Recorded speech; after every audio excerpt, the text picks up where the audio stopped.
Ajit web TV ਦੇਖ ਰਹੇ ਦਰਸ਼ਕਾਂ ਨੂੰ ਪਿਆਰ ਭਰੀ ਸਤਿ ਸ਼੍ਰੀ ਅਕਾਲ। ਮੈਂ ਹਰਮਨਪ੍ਰੀਤ ਸਿੰਘ ਤੇ ਫਿਰ ਹਾਜ਼ਰ ਹਾਂ ਨਿਊਜ਼ੀਲੈਂਡ ਦੇ ਸ਼ਹਿਰ ਆਕਲੈਂਡ ਤੋਂ ਨਵੀਆਂ ਅਪਡੇਟਸ ਦੇ ਨਾਲ। ਅੱਜ ਤੁਸੀਂ ਜਿਵੇਂ ਦੇਖ ਰਹੇ ਹੋ ਮੇਰੇ ਨਾਲ ਬੈਠੇ ਨੇ ਰਾਜ ਪ੍ਰਦੀਪ ਜੀ। ਰਾਜ ਪ੍ਰਦੀਪ ਜੀ, ਪਹਿਲਾਂ ਤਾਂ ਅਜੀਤ ਵੈਬ ਟੀਵੀ ਤੇ ਤੁਹਾਡਾ ਸਵਾਗਤ ਹੈ। ਥੈਂਕ ਯੂ ਵੈਰੀ ਮਚ ਹਰਮਨ ਜੀ ਐਂਡ ਸਤਿ ਸ਼੍ਰੀ ਅਕਾਲ ਟੂ ਆਲ ਦ ਲਿਸਨਰਸ। ਤੇ ਮੈਂ ਤੇ ਦੱਸਦਾ ਜਾਵਾਂ, ਰਾਜ ਪ੍ਰਦੀਪ ਜੀ ਉਹ ਸ਼ਖਸੀਅਤ ਹੈ ਜਿਹੜੇ ਨਿਊਜ਼ੀਲੈਂਡ ਦੇ ਵਿੱਚ ਆਪਣੀ ਜਿਹੜੀ ਭਾਰਤੀ ਜਾਂ ਪੰਜਾਬੀ ਕਮਿਊਨਿਟੀ ਆ ਉਹਨਾਂ ਦੇ ਲਈ ਜਿਹੜੇ ਇਮੀਗ੍ਰੇਸ਼ਨ ਦੇ ਵਕੀਲ ਆ ਇੱਥੋਂ, ਅਤੇ ਉਹਨਾਂ ਲਈ ਬਹੁਤ ਸੇਵਾਵਾਂ ਜਿਹੜੀਆਂ ਇਹ ਦੇ ਰਹੇ ਆ, ਜਿੱਥੇ ਇਹਨਾਂ ਦੇ ਇਸਦੇ ਬਿਜ਼ਨਸ ਵੀ ਹੈ ਅਤੇ ਉਹਦੇ ਨਾਲ ਇਹ ਕਮਿਊਨਿਟੀ ਦੇ ਤੌਰ 'ਤੇ ਸੇਵਾ ਵੀ ਕਰਦੇ ਆ। ਅਤੇ ਅੱਜ ਇਸੇ ਤਰ੍ਹਾਂ ਇਹ ਜੇ ਨਿਊਜ਼ੀਲੈਂਡ ਦੇ ਵਿੱਚ ਕਰੋਨਾ ਤੋਂ ਬਾਅਦ ਜਿਹੜੇ ਨਵੇਂ ਕਾਨੂੰਨ ਚੇਂਜ ਹੋ ਰਹੇ ਆ ਉਹਦੇ ਬਾਰੇ ਅਸੀਂ ਗੱਲਬਾਤ ਕਰਨ ਲਈ ਰਾਜ ਪ੍ਰਦੀਪ ਜੀ ਦੀਆਂ ਸੇਵਾਵਾਂ ਜਿਹੜੀਆਂ ਉਹ ਲੈ ਰਹੇ ਆ, ਇਹ ਸਾਨੂੰ ਉਹਦੇ ਬਾਰੇ ਜਾਣਕਾਰੀ ਦੇਣਗੇ। ਅਤੇ ਰਾਜ ਪ੍ਰਦੀਪ ਜੀ, ਪਹਿਲਾਂ ਮੈਂ ਜੇ ਨਿਊਜ਼ੀਲੈਂਡ ਦੇ ਮੌਜੂਦਾ ਹਾਲਾਤਾਂ ਦੀ ਗੱਲ ਕਰ ਲਵਾਂ ਤਾਂ ਨਿਊਜ਼ੀਲੈਂਡ ਵਿੱਚ ਇਸ ਟਾਈਮ ਜੋ ਕਰੋਨਾ ਦੀ ਸਥਿਤੀ ਆ ਉਹ ਇੱਕ ਵਾਰੀ ਫਿਰ ਜਿਹੜਾ ਕਰੋਨਾ ਉਹ ਵੱਧਦਾ ਜਾ ਰਿਹਾ ਅਤੇ ਨਿਊਜ਼ੀਲੈਂਡ ਵਿੱਚ ਇਸ ਟਾਈਮ ਐਕਟਿਵ ਕੇਸ ਆ ਜਿਹੜੇ ਉਹ 23 ਹੋ ਚੁੱਕੇ ਆ ਅਤੇ ਹੁਣ ਤੱਕ 1537 ਟੋਟਲ ਕੇਸ ਜਿਹੜੇ ਕਰੋਨਾ ਵਿੱਚ ਹੋਏ ਆ, ਜਿਨ੍ਹਾਂ 'ਚੋਂ ਐਕਟਿਵ ਕੇਸ 23 ਆ ਅਤੇ ਇਹ 23 ਉਹ ਕੇਸ ਆ ਜਿਹੜੇ ਇੱਕ ਵਾਰੀ ਕਰੋਨਾ ਫਤਿਹ ਕਰਨ ਤੋਂ ਬਾਅਦ ਨਿਊਜ਼ੀਲੈਂਡ ਵਿੱਚ ਦੁਬਾਰਾ ਵਧੇ ਹੈ। ਅਤੇ ਪਰ ਇੱਥੇ ਇੱਕ ਚੰਗੀ ਖੁਸ਼ੀ ਦੀ ਗੱਲ ਇਹ ਹੈ ਕਿ ਇਹਨਾਂ ਕੇਸਾਂ ਦੇ ਵਿੱਚ ਕੋਈ ਵੀ ਕਮਿਊਨਿਟੀ ਟਰਾਂਸਮਿਸ਼ਨ ਦਾ ਕੇਸ ਹੈ ਜਿਹੜਾ ਉਹ ਨਹੀਂ ਹੈ, ਅਤੇ ਇਹ ਸਾਰੇ ਉਹ ਹੈ ਜਿਹੜੇ ਬਾਹਰਲੇ ਦੇਸ਼ਾਂ ਤੋਂ ਆਏ ਹੈ। ਹਾਂਜੀ, ਔਰ ਕੁਆਰੰਟੀਨ ਮੇਂ ਹੈ ਵੀ। ਹਾਂ ਬਿਲਕੁਲ, ਅਤੇ ਬਹੁਤ ਗਿਣਤੀ ਇੱਥੇ ਇਹ ਵੀ ਇੱਕ ਹੱਲ ਹੈ ਕਿ ਬਹੁਤ ਗਿਣਤੀ ਕੇਸਾਂ ਦੇ ਵਿੱਚ ਜਿਹੜੀ ਵੱਡੀ ਗਿਣਤੀ ਹੈ ਉਹ ਹੈ ਜਿਹੜੇ ਬੰਦੇ ਭਾਰਤ ਮਿਸ਼ਨ ਦੇ ਤਹਿਤ ਦਿੱਲੀ ਤੋਂ ਫਲਾਈਟਸ ਆ ਜਿਹੜੀਆਂ ਆਈਆਂ ਨੇ ਆਕਲੈਂਡ, ਅਤੇ ਭਾਰਤ ਤੋਂ ਜਿਹੜੇ ਬੰਦੇ ਆਏ ਹੈ ਅਤੇ ਉਹਨਾਂ ਦੇ ਵਿੱਚ ਜੋ ਨਿਊਜ਼ੀਲੈਂਡ ਦੇ ਵਾਸੀ ਆਏ ਹੈ ਉਹਨਾਂ ਦੀ ਗਿਣਤੀ ਕਿਤੇ ਵੱਧ ਹੈ ਬਾਕੀ ਦੇਸ਼ਾਂ ਦੇ ਮੁਕਾਬਲੇ। ਜਿੱਥੇ ਭਾਰਤ ਇਸ ਟਾਈਮ ਦੁਨੀਆ ਵਿੱਚ ਤੀਜੇ ਨੰਬਰ 'ਤੇ ਆ ਗਿਆ ਅਤੇ ਉੱਥੇ ਜੋ ਭਾਰਤ ਤੋਂ ਲੋਕ ਨਿਊਜ਼ੀਲੈਂਡ ਆ ਰਹੇ ਆ ਉਹਨਾਂ ਦੀ ਗਿਣਤੀ ਵੀ ਨਿਊਜ਼ੀਲੈਂਡ ਵਿੱਚ ਕਾਫੀ ਵੱਧ ਆਈ ਹੈ।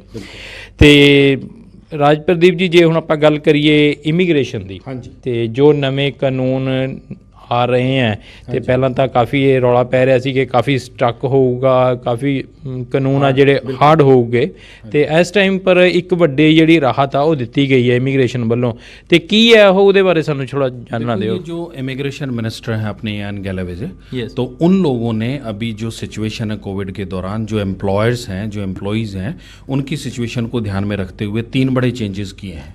पहला सबसे बड़ा चेंज उन्होंने किया है कि जिनके वीज़ा इस साल दिसंबर 2020 के अंदर ख़त्म होने हैं, समाप्त होने हैं, उनकी संख्या है तकरीबन 16,500 जिनके पास ये वर्क वीज़ा है, तो उनके वीज़ा अगले 6 महीने के लिए बढ़ गए हैं।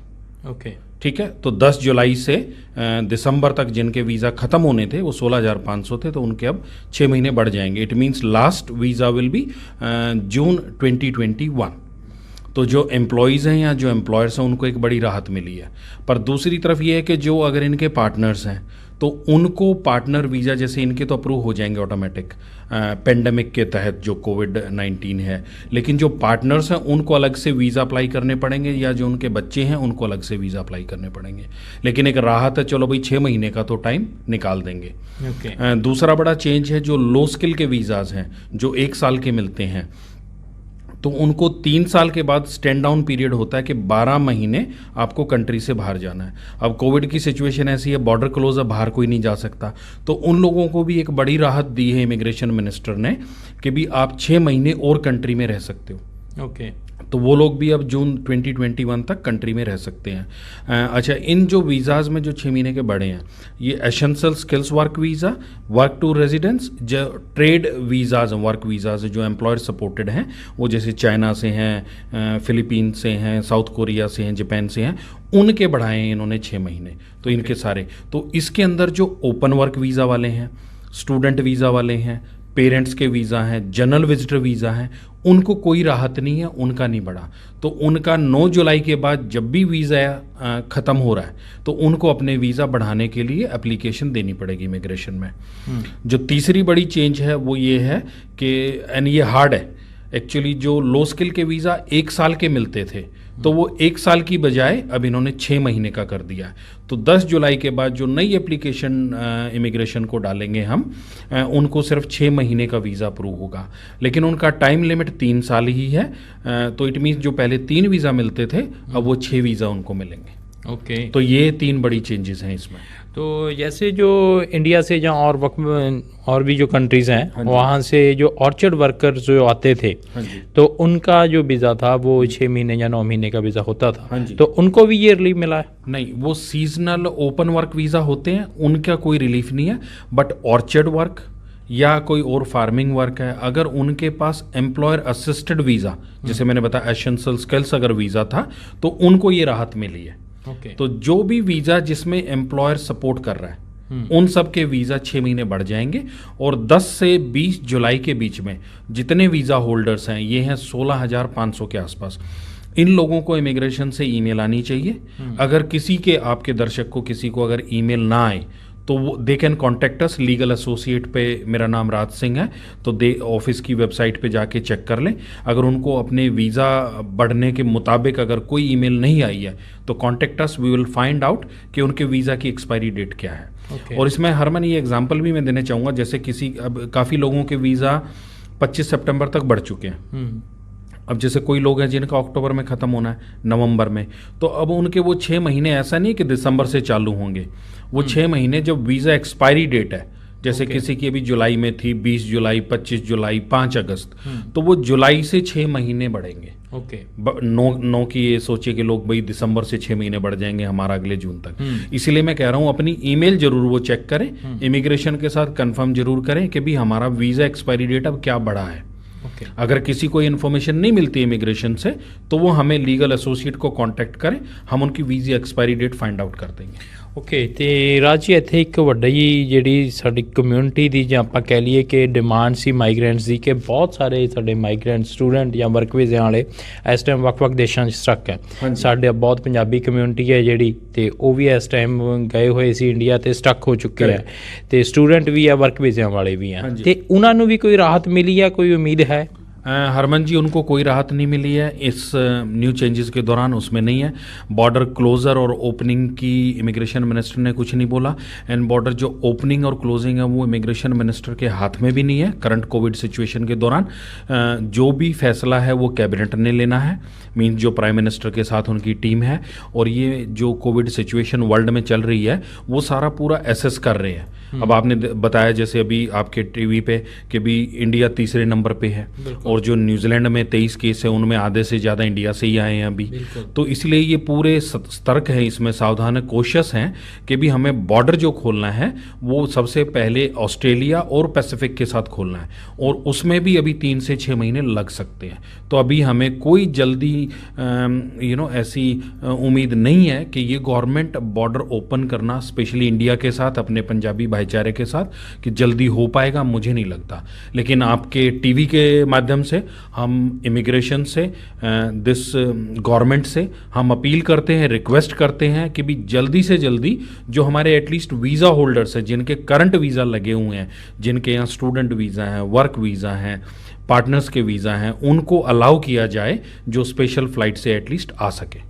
ਬਿਲਕੁਲ। ਤੇ ਬਹੁਤ ਸਾਰੇ ਇਸ ਤਰ੍ਹਾਂ ਦੇ ਸਾਡੇ ਵਰਕ ਵੀਜ਼ਿਆਂ ਵਾਲੇ ਆ ਜਿਹੜੇ ਆਪਣੇ ਪੇਰੈਂਟਸ ਨੂੰ ਮਿਲਣ ਗਏ ਸੀ ਜਾਂ ਇੰਡੀਆ ਕਿਸੇ ਹੋਰ ਆਪਣੇ ਜ਼ਰੂਰੀ ਕੰਮ ਗਏ ਸੀ, ਉੱਥੇ ਸਟਕ ਹੋ ਗਏ ਆ, ਤੇ ਵੀਜ਼ਾ ਖਤਮ ਹੋਣ ਦੇ ਦਿਨ ਨੇੜੇ ਆ ਗਏ ਆ, ਕਿਸੇ ਦਾ ਮਹੀਨਾ ਰਹਿ ਗਿਆ ਜਾਂ ਕਿਸੇ ਦਾ ਹੋ ਚੁੱਕਿਆ, ਕਿ ਉਹ ਆਉਣ ਵਾਲੇ ਟਾਈਮ ਵਿੱਚ ਵੀਜ਼ਾ ਅਪਲਾਈ ਕਰ ਸਕਦੇ ਆ, ਐਲੀਜੀਬਲ है ਜਾਂ किस तरह? हरमन जी, इसमें क्या होगा, जिनके वीज़ा अगर वैलिड होंगे जब भी खुलेंगे 6 महीने बाद या 1 साल बाद, अगर उस टाइम उनके पास वीज़ा वैलिडिटी डेट है, ट्रैवल कंडीशन है, तो वो ट्रैवल कर सकते हैं। अगर ट्रैवल जैसे ओपन वर्क वीज़ा है, उनके 3 साल के वीज़ा है ना, अगर कोई वहाँ 6 महीने भी स्टक हो गया तो कोई बात नहीं, बॉर्डर ओपन होगा, दे कैन कम।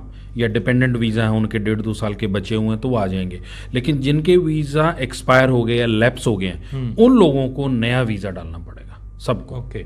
तो ਉਹਦੇ ਲਈ एम्प्लॉयर तो द्वारा सारा कुछ लेना एम्प्लॉयर पड़ेगा। असिस्टेड वीज़ा चाहिए होंगे, या जैसे स्टूडेंट वीज़ा हैं तो भाई उनके रिजल्ट के हिसाब से क्या सिचुएशन है, कि वेदर उनकी स्टडी ख़त्म हो गई है, ओपन वर्क वीज़ा उन्होंने डालना है या स्टूडेंट वीज़ा एक्सटेंशन डालनी है, केस बाय केस बेसिस पे अगेन वो हमसे कंसल्ट कर सकते हैं, फिर हमको करेक्ट एडवाइस दे देंगे।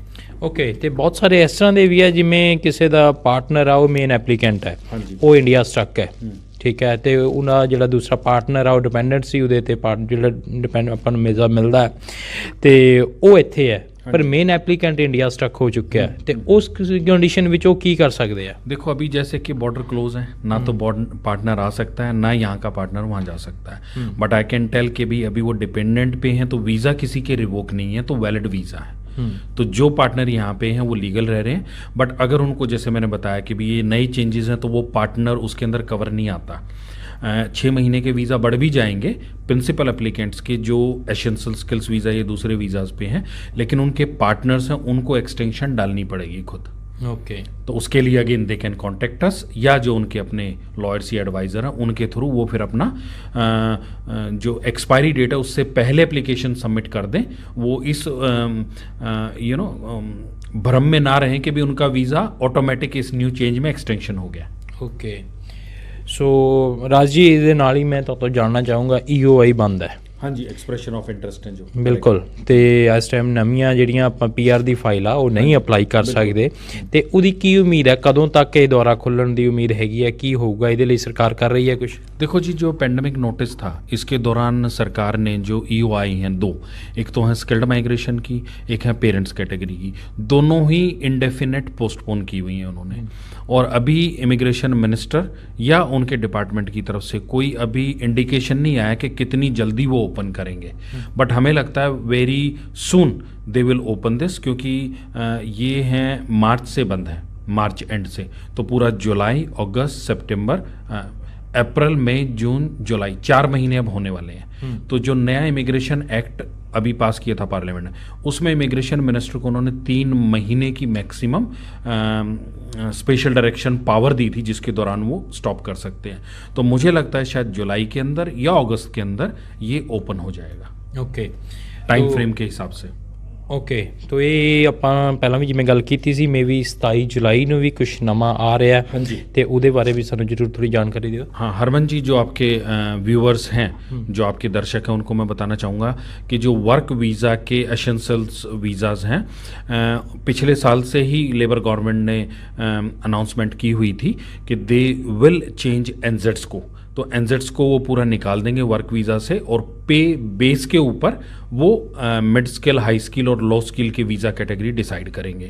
तो वो I think 27 July 2020 this month वो आ जाएगा। और जिनका पे रेट $25.50 पर आवर है, उनकी पोजीशन कोई भी हो, इमिग्रेशन पोजीशन के ऊपर नहीं जाएगा, सिर्फ पे रेट के हिसाब से genuine job offer, financial sustainable employer होगा, तो उनको 3 साल के वर्क वीज़ाज मिलेंगे। अगर किसी का 22 होगा, 20 होगा, तो उतना तो वीज़ा वो लो स्किल में चले जाएंगे, और उनको जैसे अब मैंने नया आपको बताया जो अभी चेंज आया है कल 7 जनवरी को, उनको 1 साल की बजाय 6 महीने के वर्क वीज़ा मिलेंगे। ओके। तो जितना पे रेट कम, उतना वीज़ा की ड्यूरेशन कम, ड्यूरेशन कम। तो मतलब हर चीज़ इन्होंने अब पे रेट से जोड़ दी है। ਓਕੇ, ਤੇ ਆਪਾਂ वर्क वीज़ाज में ਇਹ ਕਹਿ ਸਕਦੇ ਹਾਂ ਕਿ ਉਹ ਤੋਂ ਬਾਅਦ ਵੀਜ਼ਾ ਬਾਰ-ਬਾਰ ਅਪਲਾਈ ਕਰਨ ਦਾ ਜਿਹੜਾ ਝੰਜਟ ਆ ਉਹ ਜ਼ਰੂਰ ਵਧੂਗਾ, ਤੇ ਆਰਥਿਕਤਾ ਤੁਹਾਡੀ ਜੇਬ ਆ ਜਿਹੜੀ बार-बार फीसा पे करने लगी, वो भी अपन जेब ढिली करनी पड़ेगी। हाँ जी, हाँ जी, बिल्कुल। दो चीज़ें हैं इसमें। अगर देखो आपका मीडियम स्किल में जाता है, मिड स्किल में वो है $25.50 फॉर 30 आवर्स, तो उसमें तो आपको 3 साल का ही मिलेगा, तो वो तो नेचुरल आपका खर्चा भी कम है, इमिग्रेशन की फ़ीस भी, लॉयर की फ़ीस भी कम है। लेकिन अगर आपको $25.50 से कम हो गया तो आपको 6 महीने का वीज़ा मिलेगा। इट मीन्स एक तो आपको तनख्वाह या पे कम मिल रही है, प्लस आप इमिग्रेशन को फ़ीस वही 495 दे रहे हो, प्लस लॉयर की फीस, तो मतलब ये कि गरीब को गरीब मार पड़ रही है। बिल्कुल, ये ਆਪਾਂ ਕਹਿ ਸਕਦੇ ਹਾਂ ਕਿ ਆਉਣ ਵਾਲੇ ਟਾਈਮ ਵਿੱਚ ਇੱਕ ਮਾਰ ਹੈ ਜਿਹੜੀ ਇਹ ਵੀ ਪੈ ਸਕਦੀ ਹੈ, ਤੇ ਉਮੀਦ ਹੈ ਕਿ ਇਹਦੇ ਲਈ ਵੀ ਜ਼ਰੂਰ ਸਰਕਾਰ ਕੁਛ ਨਾ ਕੁਛ ਸੋਚੂਗੀ, ਕੁਛ ਚੰਗਾ ਹੋਊਗਾ। बिल्कुल, क्योंकि देखो जो हरमन जी, जो गवर्नमेंट ने ये लिया है, ये हम अपनी तरफ से एनालिसिस कर रहे हैं। ये क्यों लिया है? क्योंकि न्यूजीलैंडर, आपको पता भी, काफ़ी कंपनीज बंद होगी, काफ़ी लोगों की जॉब छूट गई, काफ़ी लोग रिडेंडेंट हो गए। तो जो कोविड से पहले हमारा अनएम्प्लॉयमेंट रेट न्यूजीलैंड में 4% से कम था, वो अब 8% या उससे ज़्यादा हो गया, तो डबल हो गया। तो इसीलिए न्यूजीलैंड इमिग्रेशन चाहती है कि जो न्यूजीलैंड सिटीजन हैं, न्यूजीलैंड रेजिडेंट्स हैं, ये जो जॉब है लो स्किल वाली, वो पहले उनको जाएं ताकि उनको जॉब मिले। तो एक तरह से तो इमिग्रेशन मिनिस्टर हैं जो अच्छा काम कर रहे हैं, लेकिन जो हमारी इमिग्रेशन माइग्रेट कम्युनिटी है, उनके लिए ये हार्ड हो गया कि भी एक तो हमें जॉब नहीं मिल रही, ऊपर से इमिग्रेशन इतनी हार्ड है, तीसरा हमारे पास खर्चा बहुत ज़्यादा हो रहा है। बिल्कुल, तो ये डबल तरीके से है कि भी इमिग्रेशन कम्युनिटी को स्किलफुल काम करना पड़ेगा, अच्छी जॉब्स ढूंढनी पड़ेंगी, ऐसी जॉब ढूंढनी पड़ेंगी जिनमें पे रेट अच्छा हो, ताकि वो पीआर का उनका काम बने। बिल्कुल, वो सिर्फ वर्क वीज़ा पे डिपेंडेंट ना रहें। जो आए हैं या आपको पता है उनका अल्टीमेट गोल है रेजिडेंस वीज़ा लेना। बिल्कुल। ठीक है। तो जिस तर੍ਹਾਂ ਤੁਸੀਂ ਰੈਜ਼ੀਡੈਂਟ ਵੀਜ਼ੇ ਦੀ ਗੱਲ ਕੀਤੀ ਆ, ਫਿਲਹਾਲ ਤਾਂ ਜਿਹੜੀ EOI ਆ ਬੰਦ ਆ, ਰੈਜ਼ੀਡੈਂਟ ਵੀਜ਼ੇ ਅਪਲਾਈ ਨਹੀਂ ਹੋ ਸਕਦੇ। ਤੇ ਇਸ ਟਾਈਮ ਇੱਕ ਵੱਡਾ ਜਿਹੜਾ ਕੁਐਸਚਨ ਆ ਸਾਰਿਆਂ ਦਾ ਆ ਰਿਹਾ ਹੈ ਕਿ ਬਹੁਤ ਸਾਰੇ ਜਿਹੜੇ ਆਪਣੇ ਸਟੂਡੈਂਟ ਵੀਜ਼ਿਆਂ ਵਾਲੇ ਸੀ ਜਾਂ ਕੋਈ ਵੀ ਜਿਨ੍ਹਾਂ ਦੇ ਪੇਰੈਂਟਸ ਇਸ ਟਾਈਮ ਨਿਊਜ਼ੀਲੈਂਡ ਆਏ ਹੋਏ ਸੀ, पेरेंट्स काफ़ी इवन रेजिडेंट वीज़ा वालों के पेरेंट्स हैं। ਹਾਂ, ਉਹ ਇੱਥੇ ਸਟਕ ਹੋ ਚੁੱਕੇ ਆ। ਬੰਦੇ ਭਾਰਤ ਮਿਸ਼ਨ ਦੇ ਤਹਿਤ ਫਲਾਈਟਸ ਆਈਆਂ ਸੀ, ਬਟ ਉਹਨਾਂ ਦੇ ਵਿੱਚ ਕੁਛ ਨੂੰ ਜਾਣ ਦਾ ਮੌਕਾ ਮਿਲਿਆ, ਬਹੁਤ ਗਿਣਤੀ ਆ ਜਿਹੜੀ ਨਹੀਂ ਜਾ ਸਕੇ काफ़ी नहीं जा। ਤੇ ਉਹਨਾਂ ਦੇ ਵੀਜ਼ੇ ਖਤਮ ਹੋਣ ਕੰਡੇ ਆ। हाँ जी। ਤੇ ਉਹ ਉਹਨਾਂ ਦੇ ਦਿਲ ਵਿੱਚ ਇਹ ਡਰ ਵੀ ਹੈ ਕਿ ਜੇ ਅਸੀਂ ਓਵਰਸਟੇ ਨਾ ਹੋ ਜਾਈਏ ਜਾਂ ਸਾਡੇ ਪੇਰੈਂਟਸ ਦੇ ਵੀਜ਼ੇ ਆ ਜਿਹੜੇ ਜੇ ਖਤਮ ਹੋ ਜਾਂਦੇ ਆ ਤਾਂ ਅੱਗੇ ਕੀ ਬਣੂਗਾ, ਵਾਪਸ ਜਾਣ ਲਈ ਫਲਾਈਟ ਮਿਲਦੀ ਹੈ ਨਹੀਂ ਮਿਲਦੀ, ਉਹ ਕੀ ਕਰਨ ਇਸ ਹਾਲਾਤ ਵਿੱਚ। ਇਸ ਤਰ੍ਹਾਂ ਦੇ ਕਈ ਜਿਹੜੇ ਕੁਐਸਚਨ ਆ ਲੋਕਾਂ ਦੇ ਸਾਹਮਣੇ ਆਏ ਆ ਤੇ ਉਹਦੇ ਬਾਰੇ ਜ਼ਰੂਰ ਚਾਨਣਾ ਪਾਇਓ। हरमन, इसमें दो चीज़ें हैं। एक तो जो पेरेंट्स के मल्टीपल एंट्री विजिटर वीज़ाज हैं वो 36 मंथ्स के हैं, उसमें एक टाइम पे they can stay maximum 6 months, उसके बाद उनको कंट्री आउट करनी पड़ती है। दूसरे तरह के वीज़े वो हैं जो न्यूजीलैंड में रहते हुए, जैसे आपने कहा वर्क वीज़ा होल्डर हैं, विजिटर वीज़ा होल्डर हैं या स्टूडेंट वीज़ा होल्डर, सब वो आ गए हैं। तो वो कोई 3 महीने के वीज़े पे है, कोई 6 महीने पे, तो वो मैक्सिमम 9 महीने रह सकते हैं न्यूजीलैंड में। बट अगेन कोविड-19 के दौरान ये एक पेंडेमिक है, पहली बार सिचुएशन है जो न्यूजीलैंड इमिग्रेशन भी डील कर रही है। तो अगर किसी के पेरेंट्स यहाँ 6 महीने रह चुके हैं या मैक्सिमम 9 महीने रह चुके हैं, बट वो फ्लाइट्स में इंडिया नहीं जा पाए या नहीं जा सकते, बॉर्डर क्लोज, और काफ़ी लोग ऐसे हैं भाई इंडिया में, पंजाब में, दिल्ली में कोविड सिचुएशन ज़्यादा ख़राब है, वो कह रहे भाई न्यूजीलैंड में हम सेफ़ हैं, हमने इंडिया जाके कोविड के दौरान बीमार थोड़े ना हो रहा है, वहाँ लुक आफ्टर कौन करेगा हमारी, तो इससे बढ़िया हम और 6 महीने साल हम न्यूजीलैंड रह लेते हैं एक सेफ कंट्री में, जब बॉर्डर ओपन होंगे तब हम वापस चले जाएंगे। तो इनकी एक ऑप्शन है कि जो नॉर्मल इमिग्रेशन पॉलिसी में नहीं है, क्योंकि 6 महीने के बाद आपने कंट्री आउट करनी है मल्टीपल वीज़ा कैटेगरी में, और जो 9 महीने वाले हैं वो मैक्सिमम 9 महीने रह सकते हैं, तो उनको स्पेशल डायरेक्शन होती है या तो उसके अंडर या एक्सेप्शन टू इंस्ट्रक्शंस, उसके अंदर हम वीज़ा उनका पेरेंट्स का अप्लाई कर सकते हैं। मैं हर किसी को गारंटी तो नहीं दे सकता कि भी सबके वीज़ा बढ़ेंगे, लेकिन आई कैन अश्योर कि भी जो मिनिस्ट्री ऑफ इमिग्रेशन है, इमिग्रेशन डिपार्टमेंट है, वो सबकी सिचुएशन कंसिडर करेगा and 3 to 6 months visa most probably हम सबके दिलवा पाएंगे। ਓਕੇ, तो ਇਹ ਕੋਈ ਜਿਹੜੀ ਕੰਡੀਸ਼ਨ ਸੀਗੀ ਵੀ 9 ਮਹੀਨੇ ਤੋਂ ਜ਼ਿਆਦਾ ਨਹੀਂ ਰਹਿ ਸਕਦੇ ਤੇ ਉਹਦੇ ਵਿੱਚ ਉਹਨਾਂ ਨੂੰ ਥੋੜੀ ਰਾਹਤ ਹੈਗੀ ਹੈ कि वीज़ा करवा सकते हैं हम अंडर एक्सेप्शन टू इंस्ट्रक्शन या स्पेशल डायरेक्शन के दौरान। तो 3 से 6 महीने के वीज़ा भाई जब तक नेक्स्ट ईयर जैसे इन लोगों ने किए हैं मार्च या जून तक के बढ़ जाएं, और उस टाइम फिर अगेन बॉर्डर की सिचुएशन असेस होगी, इंडिया का बॉर्डर ओपन हुआ है नहीं हुआ, how they can fly, whether दोबारा से एयरलाइन स्टार्ट हुई है या ना हुई, उसके ऊपर डिपेंड करता है। ओके, तो यानी कि वो लोग वीज़ा अप्लाई कर सकते हैं और यहाँ लीगली रह सकते हैं न्यूजीलैंड में। ਹਾਂ, ਤੇ ਇਹ ਇੱਕ ਮਾਪਿਆਂ ਲਈ ਚੰਗੀ, ਜਿਹੜੇ ਮਾਪੇ ਇਸ ਟਾਈਮ ਸਟਕ ਨੇ ਨਿਊਜ਼ੀਲੈਂਡ ਦੇ ਵਿੱਚ ਵਾਪਸ ਭਾਰਤ ਨਹੀਂ ਜਾ ਸਕਦੇ, ਉਹਨਾਂ ਲਈ ਚੰਗੀ ਗੱਲ ਹੈ ਕਿ ਜੇ ਤੁਹਾਡਾ ਬਾਈ ਚਾਂਸ ਕੋਈ ਐਦਾਂ ਦੀ ਸਿਚੁਏਸ਼ਨ ਹੈਗੀ ਹੈ ਕਿ ਵੀਜ਼ਾ ਖਤਮ ਹੋਣ ਲਈ ਕੰਢੇ ਹੈ ਤੇ ਉਹ ਅਪਲਾਈ ਕਰ ਸਕਦੇ ਆ, ਵੀਜ਼ਾ ਮਿਲਣ ਦੇ ਸੰਭਾਵਨਾਵਾਂ ਜਿਹੜੀਆਂ ਉਹ ਹੈਗੀਆਂ। ਤੇ ਬਹੁਤ ਇੱਕ ਦੇਖਿਆ ਆਪਾਂ ਸਟੂਡੈਂਟ ਵੀਜ਼ੇ ਸੀ ਜਿਹੜੇ ਇੰਡੀਆ ਤੋਂ ਅਪਰੂਵ ਹੋ ਗਏ ਸੀ, ਤੇ ਸਟੂਡੈਂਟ ਜਿਹੜੇ ਇੱਥੇ ਨਹੀਂ ਆ ਸਕੇ, ਯੂਨੀਵਰਸਿਟੀਜ਼ ਬੰਦ ਹੋ ਗਈਆਂ, ਕਾਲਜ ਬੰਦ ਹੋ ਗਏ, ਤੇ ਫੀਸ ਨਿਊਜ਼ੀਲੈਂਡ ਗੌਰਨਮੈਂਟ ਲੈ ਚੁੱਕੀ ਹੈ, ਸਟੱਡੀ ਸ਼ੁਰੂ ਨਹੀਂ ਹੋਈ, ਜਿਹੜਾ ਸਟੂਡੈਂਟ ਆ ਉਹ ਇੰਡੀਆ ਸਟਕ ਹੈ, ਉਹਦੇ ਦਿਲ ਵਿੱਚ ਇਹ ਧੜਕੂਗਾ ਕਿ ਪਤਾ ਨਹੀਂ ਮੇਰੇ ਪੈਸੇ ਵੀ ਵਾਪਸ ਮੁੜਨਗੇ ਜਾਂ ਨਹੀਂ ਮੁੜਨਗੇ, ਮੈਂ ਹੁਣ ਨਿਊਜ਼ੀਲੈਂਡ ਜਾ ਸਕੂੰਗਾ ਜਾਂ ਨਹੀਂ ਜਾ ਸਕੂੰਗਾ। ਤੇ ਉਹ ਸਿਚੁਏਸ਼ਨ ਵਿੱਚ ਤੁਸੀਂ ਉਹਨੂੰ किस तरह देखते हो, की हो सकता है? हरमन जी, 2 तरीके के हैं, क्योंकि हम भी जानते हैं न्यूजीलैंड जो यूनिवर्सिटीज़ हैं, पॉलिटेक्निक या इंस्टीट्यूट्स हैं, अब उन्होंने कोविड के दौरान ऑनलाइन क्लासेस स्टार्ट की थी, और इमिग्रेशन को भी पता है भाई जिनके स्टूडेंट वीज़ा ओवरसीज़ अप्रूव हुए थे तो उन लोगों ने की थी। अब जिन लोगों ने ऑनलाइन क्लासेस स्टार्ट कर दी थी, इंटरनेशनल फ़ीस उन्होंने पे कर दी थी, तो क्या न्यूजीलैंड इमिग्रेशन का या इंटरनेशनल एजुकेशन अथॉरिटी का गाइडलाइन है कि जब स्टूडेंट कोर्स ज्वाइन करता है उसके बाद 10 वर्किंग डेज होते हैं या 2 वीक्स होते हैं, उसके दौरान अगर वो अपने कोर्स से विड्रॉ कर पाए तो उसको 100% वो फीस वापस कर देते हैं। तो आई एम नॉट श्योर जो आपके ये दर्शक हैं, अगर इनमें से कोई हैं, वो हमसे कांटेक्ट कर सकते हैं अगर उन्होंने कोर्स स्टार्ट नहीं किया। तो अगर उनको फ़ी रिफंड करने में अगर कोई प्रॉब्लम हो रही है, we can deal with this, that's one thing. Second, अगर जिन स्टूडेंट ने ऑनलाइन क्लासेस स्टार्ट कर दी उनकी फ़ी रिफंड नहीं हो पाएगी। बट न्यूजीलैंड इमिग्रेशन के अंदर ये ऑप्शन है कि भाई अभी तो हमें लग रहा है चलो 6 महीने बॉर्डर ओपन नहीं होंगे, बट किसी दौरान कि सिचुएशन ऐसी वर्स होती हैं, पूरा जो उनका कोर्स ड्यूरेशन है वो ओवरसीज़ में ही निकल जाए।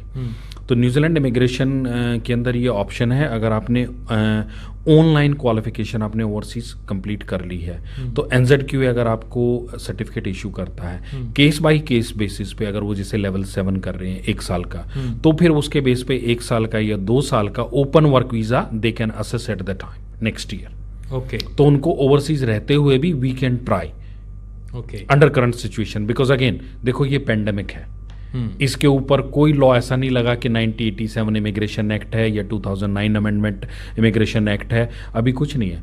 जो स्पेशल डायरेक्शन मिनिस्टर की अभी जो पिछले मई 2020 के अंदर स्पेशल डायरेक्शन दी है, उसी के दौरान हमें काम करना पड़ेगा, क्योंकि वो स्पेशल पेंडेमिक के ऊपर स्पेशल डायरेक्शन मिनिस्टर को दी है ओके, अगले 1.5 साल के लिए। ਬਿਲਕੁਲ। ਸੋ ਰਾਜਪ੍ਰਦੀਪ ਜੀ, ਤੁਹਾਡਾ ਬਹੁਤ ਬਹੁਤ ਸ਼ੁਕਰੀਆ, ਤੁਸੀਂ ਸਾਨੂੰ ਟਾਈਮ ਦਿੱਤਾ ਤੇ ਸਾਡੇ ਦਰਸ਼ਕਾਂ ਨੂੰ ਬਹੁਤ ਸੋਹਣੀ ਜਾਣਕਾਰੀ ਹੈ ਜਿਹੜੀ ਉਹ ਦਿੱਤੀ ਹੈ। Thank you very much Harman, and thank you very much for Ajit web TV. Yes. तो बिल्कुल हम आपके धन्यवादी हैं कि भी आप लोग कम्युनिटी की इतनी सेवा कर रहे हो, अपने दर्शकों को नॉट सिर्फ न्यूजीलैंड इंडिया में न्यूजीलैंड से आपने कनेक्ट किया हुआ है, बिल्कुल लाइव उनको न्यूज़ देते हो तो एकदम अपडेट देते हैं। We really appreciate your work. Thank you. So Ajit web TV ਦੇਖ ਰਹੇ ਦਰਸ਼ਕਾਂ ਨੂੰ ਬਹੁਤ ਨਿਊਜ਼ੀਲੈਂਡ ਦੇ ਰਿਗਾਰਡਿੰਗ ਜੋ ਇਮੀਗ੍ਰੇਸ਼ਨ ਦੇ ਨਵੇਂ ਰੂਲਸ ਆਏ ਆ ਉਹਨਾਂ ਬਾਰੇ ਜਾਣਕਾਰੀ ਮਿਲੀ ਹੋਊਗੀ, ਤੇ ਤੁਸੀਂ ਫਿਲਹਾਲ ਦੇਖਦੇ ਰਹੋ ਅਜੀਤ ਵੈਬ ਟੀਵੀ ਦੇ। ਮੈਨੂੰ ਦਿਓ ਇਜਾਜ਼ਤ, ਧੰਨਵਾਦ, ਸਤਿ ਸ਼੍ਰੀ ਅਕਾਲ। ਦੇਸ਼ ਦੁਨੀਆ ਤੇ ਕੋਰੋਨਾ ਮਹਾਮਾਰੀ ਦਾ ਅਸਰ। ਇਹ ਜ਼ਰੂਰੀ ਹੈ ਕਿ ਤੁਹਾਨੂੰ ਮਿਲੇ ਸਹੀ ਜਾਣਕਾਰੀ ਅਤੇ ਪਤਾ ਹੋਵੇ ਸੱਚੀ ਖਬਰ। ਅਜੀਤ ਵੈਬ ਟੀਵੀ ਦੇ ਸੈਂਕੜੇ ਪੱਤਰਕਾਰਾਂ ਦੀ ਹੈ ਹਰ ਪਲ, ਹਰ ਜਗ੍ਹਾ ਤੇ ਹਰ ਸਥਿਤੀ ਤੇ ਪੈਣੀ ਨਜ਼ਰ। ਪਿੰਡ, ਕਸਬਾ, ਸ਼ਹਿਰ ਹੋਵੇ ਜਾਂ ਦੇਸ਼ ਵਿਦੇਸ਼, ਅਸੀਂ ਜੁੜੇ ਹਾਂ ਤੁਹਾਡੇ ਨਾਲ ਅਖਬਾਰਾਂ ਤੇ ਸੋਸ਼ਲ ਮੀਡੀਆ ਰਾਹੀਂ। ਕਲਮ ਦੀ ਤਾਕਤ ਤੇ ਵੈਬ ਟੀਵੀ ਦੇ ਮਾਧਿਅਮ ਦੇ ਨਾਲ ਹਰ ਜਨ ਤੱਕ ਪਹੁੰਚਾਵਾਂਗੇ ਹਰ ਮਨ ਦੀ ਆਵਾਜ਼। ਹਰ ਆਮੋ ਖਾਸ ਤੇ ਹਕੂਮਤ ਨੂੰ ਵੀ ਕਰਾਂਗੇ ਸਵਾਲ ਜਵਾਬ। ਆਪ ਨਹੀਂ ਤਾਂ ਪਹੁੰਚੇਗੀ ਸਾਡੀ ਵੀਡੀਓ ਕਾਲ। ਅਫਵਾਹਾਂ ਤੋਂ ਬਚੋ ਅਤੇ ਸੱਚੀਆਂ ਤੇ ਸਹੀ ਖਬਰਾਂ ਦੇ ਲਈ ਜੁੜੇ ਰਹੋ ਅਜੀਤ ਵੈਬ ਟੀਵੀ ਦੇ ਨਾਲ।